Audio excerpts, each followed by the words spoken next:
বন্ধুরা, বর্তমান সময়ের অন্যতম জনপ্রিয় নাটক গরিব ঘরের রাজপুত্র নাটকটি এক টান টান মুহূর্তে দাঁড়িয়ে আছে। প্রতিটি পর্বের পর দর্শকদের মনে একটাই প্রশ্ন, অনিক, বৃষ্টি আর মেঘলার এই ত্রিমুখী লড়াই শেষ হবে কোথায়? একদিকে বৃষ্টির দোস্ত আর অন্যদিকে মেঘলার প্রতি অনিকের গভীর ভালোবাসা। তবে কি নাটকটির 12 নম্বর পর্বেই ঘটতে যাচ্ছে সবচেয়ে বড় ঘটনা? বৃষ্টি কি সত্যি অনিককে ডিভোর্স দিয়ে দিবে? পর্দার আড়াল থেকে কি ধামাক্কা অপেক্ষা করছে নাটকটির 12 নম্বর পর্বে? এই নতুন পর্বটি কবে দেখতে পারবো আমরা, তা নিয়েই আজকের এই বিশেষ ভিডিও। তাই ভিডিওতে একটি লাইক দিয়ে আমাদের এই ছোট্ট চ্যানেলটিকে সাবস্ক্রাইব করে ভিডিওটি না টেনে সম্পূর্ণ দেখতে থাকুন। হ্যাঁ বন্ধুরা, নাটকটির গল্পে আমরা দেখতে পাচ্ছি অনিক আর বৃষ্টির সম্পর্কটা দিন দিন বিষয়ে উঠেছে। বৃষ্টি কোনোভাবেই অনিককে মেনে নিতে পারছে না, আবার অন্যদিকে অনিকের মন জুড়ে শুধু মেঘলা আর মেঘলা। মেঘলা যে অনিকের জীবনে সেই রাজকন্যা, যার সাথে সে নিজের বাকি জীবনটা কাটাতে চায়। কিন্তু সমাজের চোখে অনিক আর বৃষ্টির বিবাহিত, বৃষ্টির ইগো আর অনিকের অসহায়িত্ব,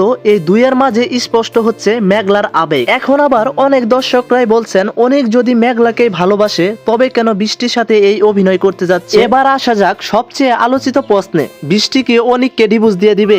গত কয়েক পর্বে বৃষ্টির আচরণে পরিষ্কার বোঝা যাচ্ছে সে এই সম্পর্ক আর টানতে রাজি নয়। নাটকটির প্রেক্ষাপট অনুযায়ী বোঝা যাচ্ছে নাটকটির 12 নম্বর পর্বে বৃষ্টি ও অনিকের সামনে ডিভোর্স পেপার রাখতে পারে। কিন্তু প্রশ্ন হলো, অনিক কি তাতে সই করবে? অনিক যদিও মেঘলাকে ভালোবাসে, কিন্তু পরিস্থিতির শিকার হয়ে সে কি বৃষ্টির এই চ্যালেঞ্জ গ্রহণ করবে? বন্ধুরা, তোমরা অনেকেই কমেন্ট করে জানতে চেয়েছো গরিব ঘরের রাজপুত্র নাটকের 12 নম্বর পর্বটি কবে আসবে। সাধারণত এই নাটকের পর্বগুলো নির্দিষ্ট এক সময়ে ইউটিউবে আপলোড করা হয়। নাটকটির প্রেক্ষাপট এবং বিশিষ্ট সূত্রে জানা গিয়েছে এই 12 নম্বর পর্বটিও আমরা খুব শীঘ্রই দেখতে পাবো। পরিচালক 12 নম্বর পর্বে এমন কি চমক রেখেছেন যা আমাদের কল্পনাকেও ছাড়িয়ে যেতে পারে। মেঘলা কি অনিককে ফিরিয়ে দিবে, নাকি অনিক সব বাধা পেরিয়ে মেঘলার হাত ধরবে? সেটা দেখতে আমাদের আর কয়েকটা দিন অপেক্ষা করতে হবে। বন্ধুরা, তোমাদের কি মনে হয় অনিকের জন্য কে সবচেয়ে বেশি উপযুক্ত, মেঘলা নাকি বৃষ্টি? আর বৃষ্টি কি সত্যি অনিককে ডিভোর্স দিয়ে দিবে? বন্ধুরা, আশা করা যাচ্ছে গরিব ঘরের রাজপুত্র নাটকের 12 নম্বর পর্বে আমরা এমন কিছু দেখতে পারবো যা আমাদের চোখ কপালে উঠে যাবে। নাটকটির নতুন পর্বটি নিয়ে তোমাদের কিছু মতামত থাকলে অবশ্যই কমেন্টে লিখে যাবা।